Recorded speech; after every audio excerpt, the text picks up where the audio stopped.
नमस्कार, plus minus कार्यक्रम में आपका स्वागत है।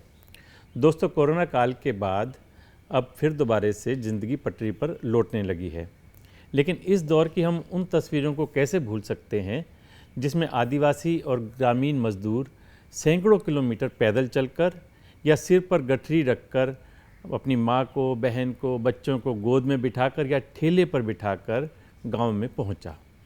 बहुत सी समस्याओं का उन्हें सामना करना पड़ा, लेकिन अब जैसे जैसे ज़िंदगी सामान्य हो रही है, लोग वापस तो लौट रहे हैं, लेकिन उतनी बड़ी संख्या में नहीं जितनी बड़ी संख्या में पलायन हुआ था। इसके कारण इंडस्ट्रीज़ को लेबर प्रॉब्लम का सामना करना पड़ रहा है। देश में करोड़ों की संख्या में आदिवासी जनजातीय समुदाय के लोग रहते हैं। इनके भले के लिए सरकार ने जनजातीय कार्य मंत्रालय बनाया हुआ है, जिसकी देखभाल कर रहे हैं 3 बार झारखंड के मुख्यमंत्री रहे अर्जुन मुंडा। आज प्लस माइनस कार्यक्रम में उन्हीं से मिलेंगे, लेकिन पहले एक नज़र उनके अब तक के राजनीतिक सफ़र पर।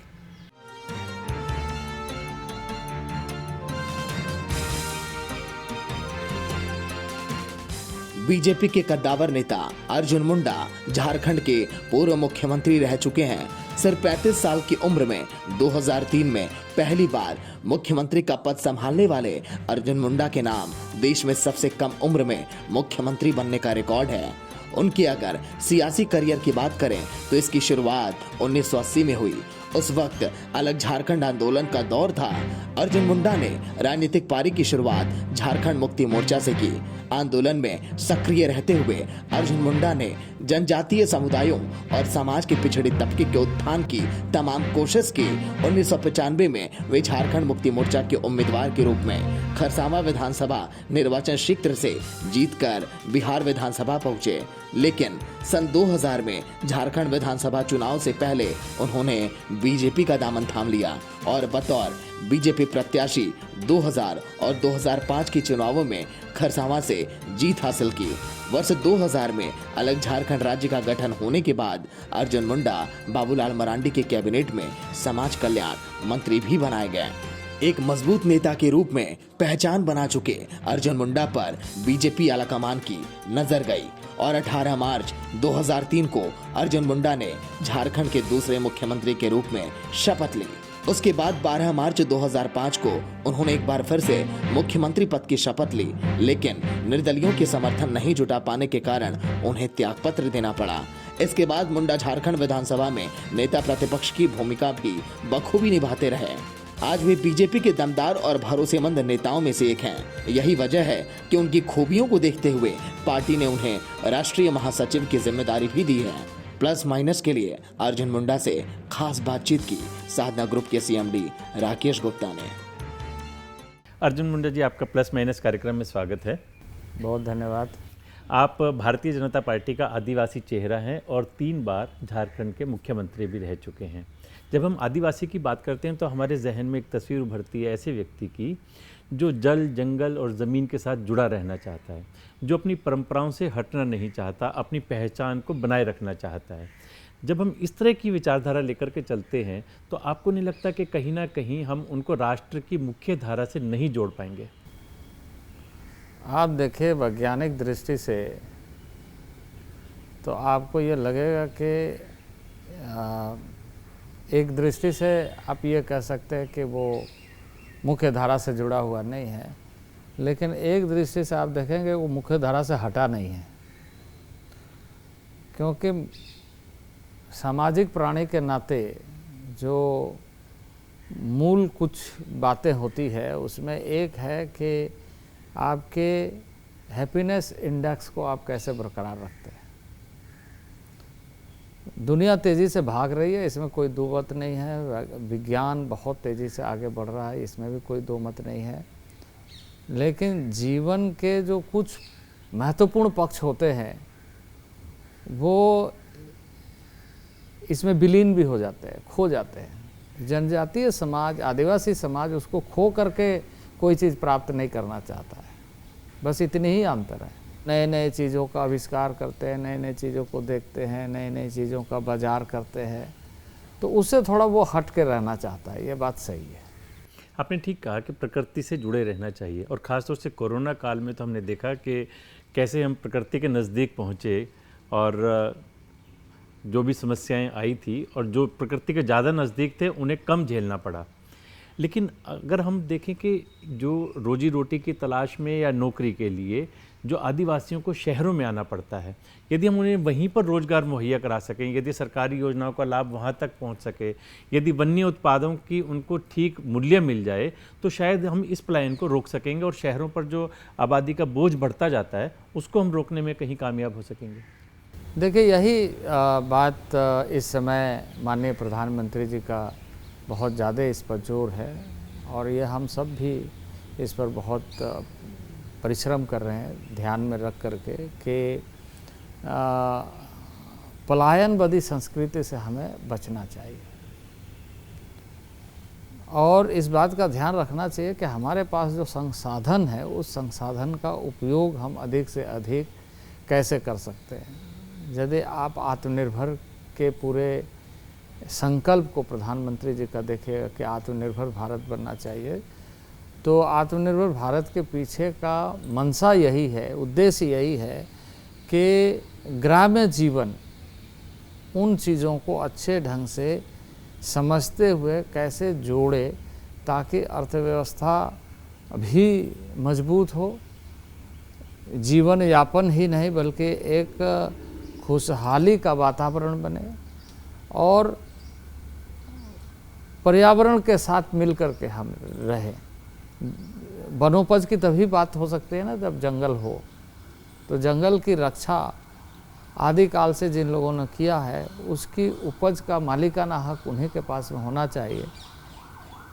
इस बात पर जोर है और हमारा जो एक ऑर्गेनाइजेशन है वो इस पर बहुत ज़्यादा जोर दिया हुआ है कि हम इसके माध्यम से जो जनजातीय समुदाय सुदूरवर्ती क्षेत्र में और 10.5 करोड़ आदिवासी समाज के लोग हैं और 10.5 करोड़ में से आप समझ लीजिए कि 40% लैंड एरिया कवर करते हैं और इतनी बड़ी संख्या 10.5 करोड़। हाँ।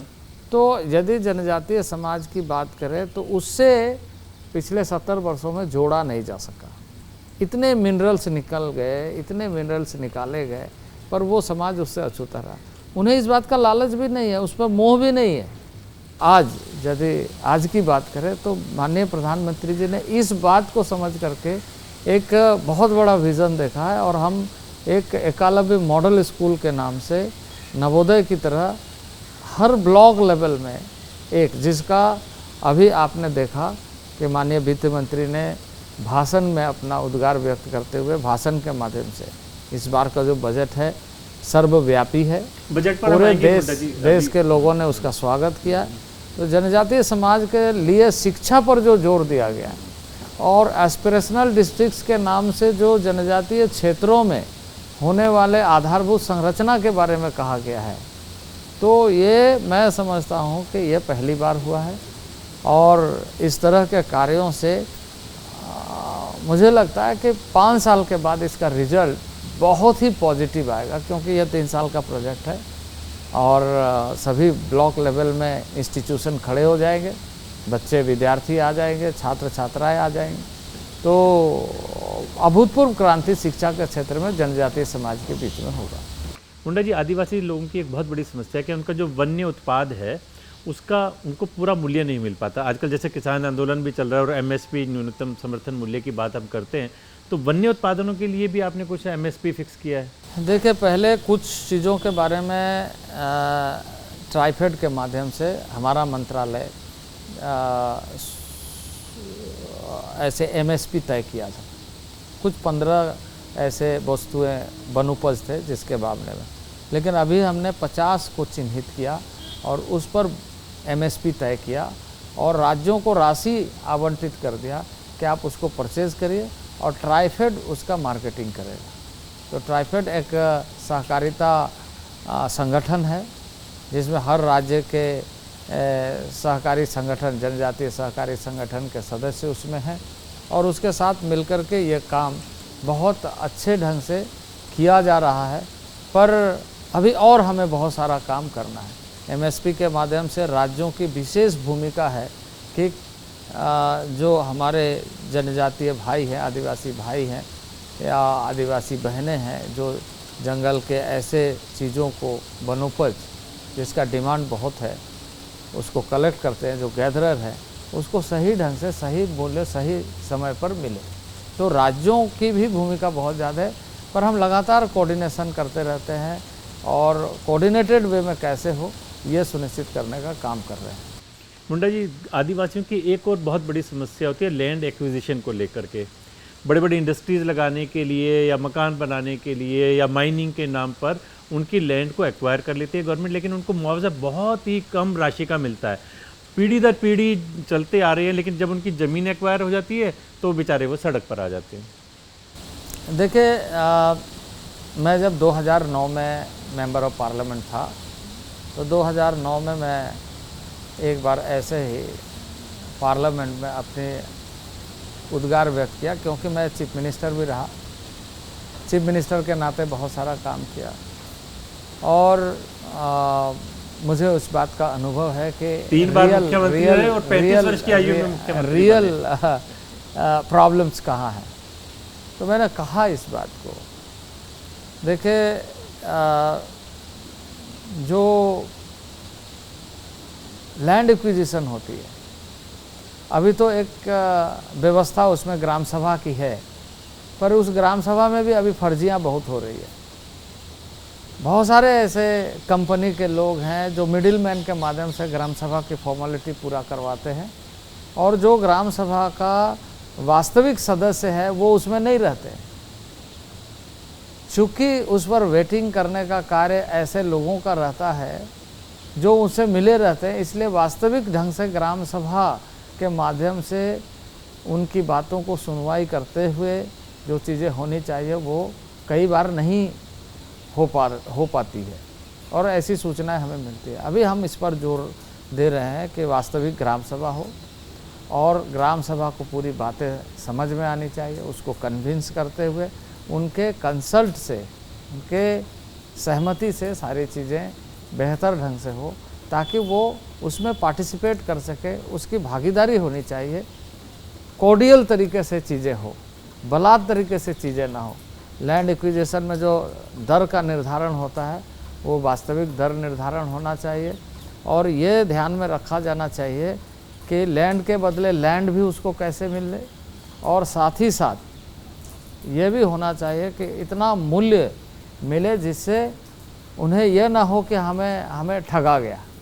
तो इसलिए ग्राम सभा अच्छी होनी चाहिए, मूल्य ठीक मिलना चाहिए और कोर्डियल तरीके से ये अपॉर्चुनिटी उनको भी मिलना चाहिए कि जहाँ से हम चीज़ें ले रहे हैं वहाँ के लोगों को भी उसका भागीदार बनाएं। मुंडा जी, आप झारखंड से आते हैं और झारखंड के साथ साथ बिहार और मध्य प्रदेश, छत्तीसगढ़, उड़ीसा, इन सब एरियाज़ की एक बहुत बड़ी समस्या है जो पिछले 70-72 साल से देश झेल रहा है, नक्सलवाद की।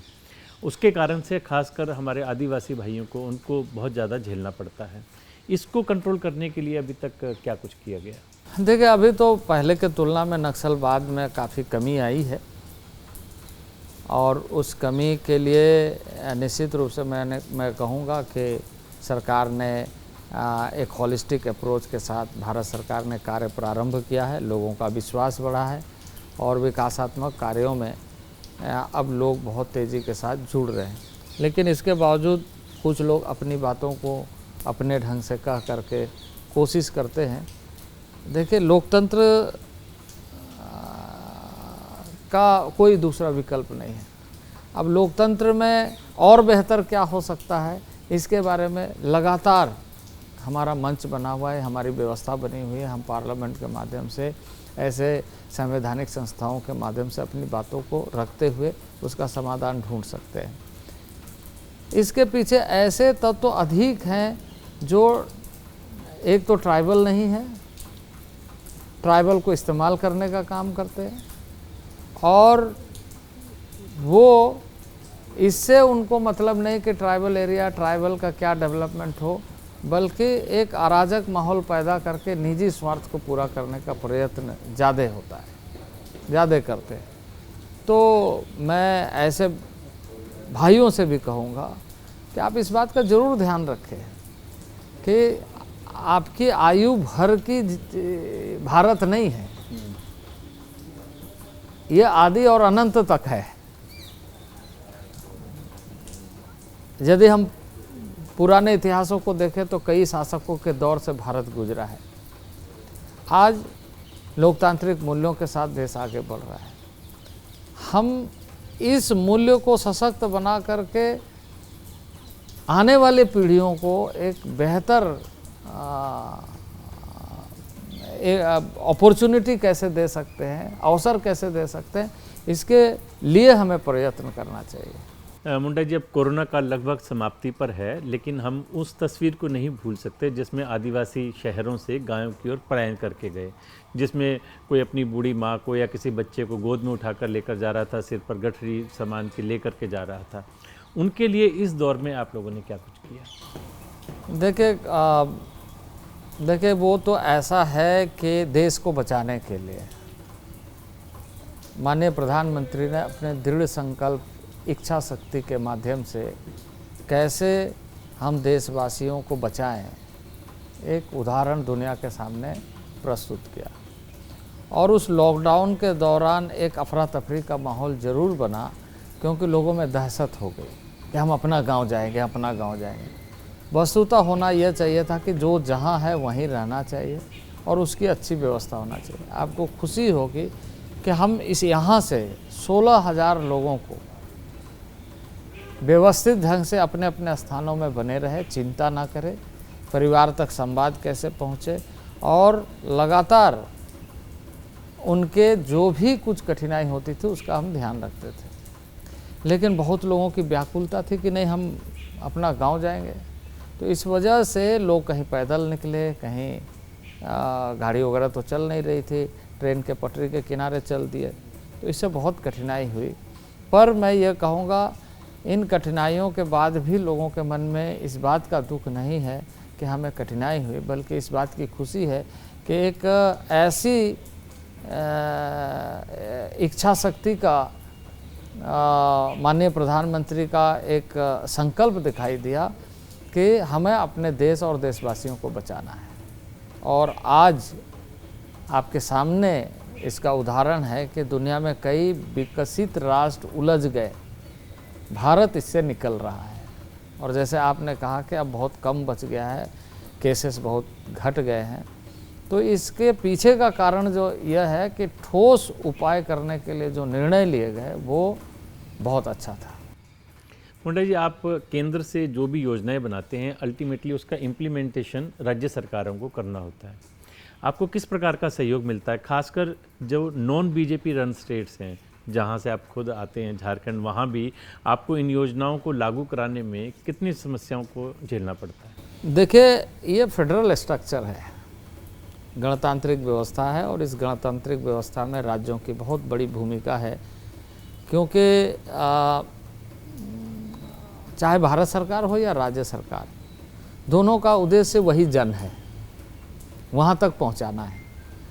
अब निर्बाध रूप से वहाँ पहुँचे, इसके लिए राज्यों को विशेष तौर से ध्यान रखना पड़ता है, मिसमैच ना हो इसका ध्यान रखना पड़ता है। और हम अपने राज्य के लिए और बेहतर क्या कर सकते हैं, इसके लिए एक दृढ़ इच्छा शक्ति के साथ काम करने वाले पदाधिकारियों की भी टीम चाहिए और पॉलिटिकल विल भी चाहिए। तो हम तो ये कोशिश करते हैं कि राज्य में सरकार जनता ने चुनी है, जिसकी भी सरकार हो, उससे हमें कोई मतलब नहीं। भारत और भारत के लोगों ने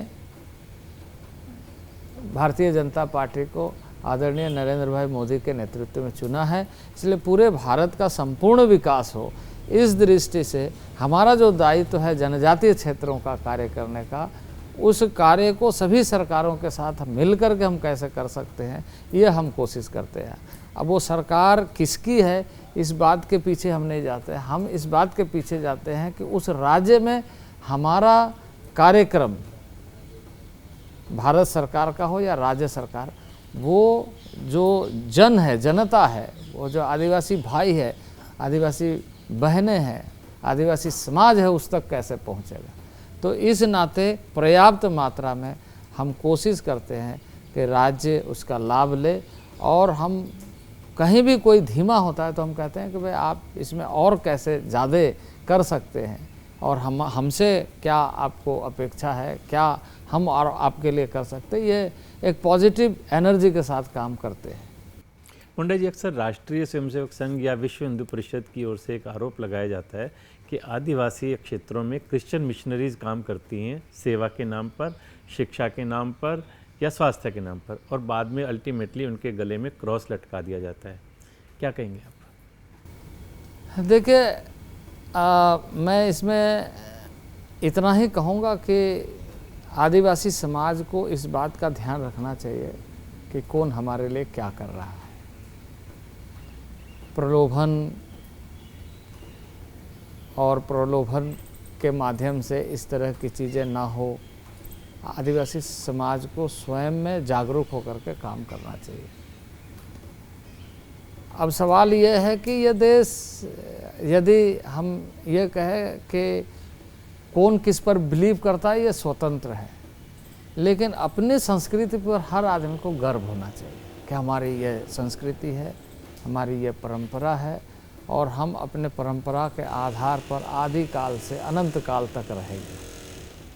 तो उस पर गर्व करते हुए आदिवासी समाज स्वाभिमानी समाज है, ये बात सही है, लेकिन कई जगहों में इस तरह की घटनाओं की सूचना मिलती है। पर मैं कहूँगा कि यह समय 21वीं सदी आ गया है, अब हमें अपने परंपरा और संस्कृति के प्रति जागरूक होकर के स्वयं, परिवार, समाज आगे बढ़े, यह सुनिश्चित करना चाहिए। मुंडा जी, आपके जीवन में कभी निराशा के क्षण भी आए होंगे, जैसे 2014 से लेकर 19 तक जब आपको साइडलाइन कर दिया गया, या दूसरा एक और इंसिडेंट जब आपने अपनी पत्नी के लिए, मीरा मुंडा जी के लिए टिकट मांगा 2019 में और पार्टी ने मना कर दिया, कैसा आपको लगा? पहली बात आपको ये बता दूं कि मुझे कभी निराशा नहीं हुई। 2014 में मैं चुनाव लड़ा और मैं हार गया। तो मैं हार गया तो पार्टी की क्या गलती है? जैसे पार्टी की कोई गलती नहीं है या पार्टी ने कोई दरकिनार नहीं किया, तो चुनाव लड़े थे, जनता ने नहीं चुना। मैं अभी तक जितना चुनाव लड़ा, एक ही चुनाव हारा 2014। तो 2014 में जनता ने नहीं चुना, तो मैंने कहा कि जनता ने नहीं चुना तो नहीं चुना। मैं हमेशा संवाद, कार्यक्रम, संगठन के बारे में, संगठन के लिए कार्य करता रहा। और ये जो आप कह रहे हैं कि किसी को दरकिनार कर दिया गया, ये बिल्कुल इस तरह की भावना लेकर के राजनीति न करना चाहिए और ना ही सोचना चाहिए। अब आप कहेंगे कि ये अब दिन ही दिन रहे तो थोड़ी चलता है, दिन रात दोनों होना चाहिए, तभी तो आपका पूरा प्रकृति का सही प्रतिबिंब होगा कि हाँ, दिन और रात दोनों हैं। तो ये सब चीज़ें चलती रहे। दूसरी बात, मैं आपको ये बता दूं कि मैंने कभी अपनी पत्नी के लिए टिकट नहीं मांगा, किसी से नहीं मांगा। कोई ये नहीं कह सकता है कि कभी भी अब कार्यकर्ता किसी का नाम ले ले। कसावा से नाम आपने शायद चलवाया था। कसावा जो विधानसभा क्षेत्र होगा। नहीं, खरसवां में, देखिए वो खरसवां में काम करती है। खरसवां में एज ए पॉलिटिकल वर्कर भी, एज ए सोशल वर्कर भी। तो वहाँ के लोगों ने यदि कहा, अब ये तय करना पार्टी का काम है। मैंने किसी से ये नहीं कहा कि आप इनको चुनाव लड़ाइए या यही चुनाव लड़ेगी, ऐसा नहीं है। उनकी अपनी पहचान है। मुंडा जी, आदिवासी क्षेत्र के हमारे ज़्यादातर लोग कम पढ़े लिखे हैं, या हम कह सकते हैं कि जो इंफॉर्मेशन टेक्नोलॉजी में हम आगे बढ़ रहे हैं उसकी जानकारी उन तक नहीं पहुंचती। तो वो सोशल मीडिया के लिए, डिजिटल मीडिया के लिए अवेयर हो सकें, 2G, 3G, 4G का लाभ उन तक पहुंच सके। देखिए, अभी इस पर बहुत काम हो रहा है। एक तो माननीय प्रधानमंत्री जी ने ऑप्टिकल फाइबर अब सभी जगहों में बिछाने के लिए एक समय सीमा निर्धारित कर दिया है, तो वो सब जगह पहुँच रहा है। अभी आपको खुशी होगी कि हमारा फेसबुक के साथ एक गोल प्रोग्राम चल रहा है हमारे मंत्रालय का, जिसमें हम सुदूरवर्ती क्षेत्र के लोगों को इस गोल प्रोग्राम के माध्यम से ई लर्निंग करा रहे हैं। और उसमें बहुत अच्छा मेंटोर और मेंटीज का प्रोग्राम है। इसमें इतना बढ़िया, आप उसको देखिए, आपको बहुत अच्छा लगेगा कि सुदूरवर्ती गांव के विद्यार्थियों को, गांव के लोगों को किस तरीके से इसमें जोड़ करके हम लोग कार्य करा रहे हैं। और फेसबुक ने बहुत सारी चीज़ें जैसे मोबाइल, स्मार्टफोन सारे लोगों को उपलब्ध कराया है। हमारा मिनिस्ट्री लगातार कंटेंट्स के ऊपर में काम करता है। तो आईटी सेक्टर में आईटी देखिए, अब चाहे जो भी हो, नेक्स्ट जनरेशन वायरलेस नेटवर्क का है। तो वायरलेस नेटवर्क के माध्यम से ही हमें आने वाले दिनों में चीज़ों को देखना पड़ेगा। तो इस दृष्टि से जनजातीय समाज भी जुड़े हम पूरा काम कर रहे हैं। और हमारा अभी आप हमारे मंत्रालय का कामकाज देखेंगे तो लगभग 90-95% हमने ऑटोमेशन कर दिया है, सारा ऑनलाइन सिस्टम कर दिया है। और उसमें हम कह रहे हैं कि ज़्यादा से ज़्यादा लोग जुड़े। बहुत बहुत धन्यवाद मुंडा जी, आप बहुत अच्छा काम कर रहे हैं और हमारी शुभकामनाएं आपके साथ है। चलिए, हमें पूरी बहुत उम्मीद है धन्यवाद। आपके नेतृत्व में जो मंत्रालय आपने संभाला हुआ है, बहुत अच्छे उसके परिणाम आएंगे। आपका होना चाहिए। आपका बहुत जो भी हम कर रहे हैं, कुल मिलाकर के जनता के लिए जो भी काम हो रहा है वो देश के लिए हो रहा है। देश के लिए जो काम हो सकता है वो हमारा मंत्रालय खुले मन से कर रहा है, आदरणीय नरेंद्र भाई मोदी के नेतृत्व में। बहुत बहुत धन्यवाद, हमारी शुभकामनाएं आपके साथ। प्लस माइनस कार्यक्रम में अगले सप्ताह फिर मुलाकात होगी। नमस्कार।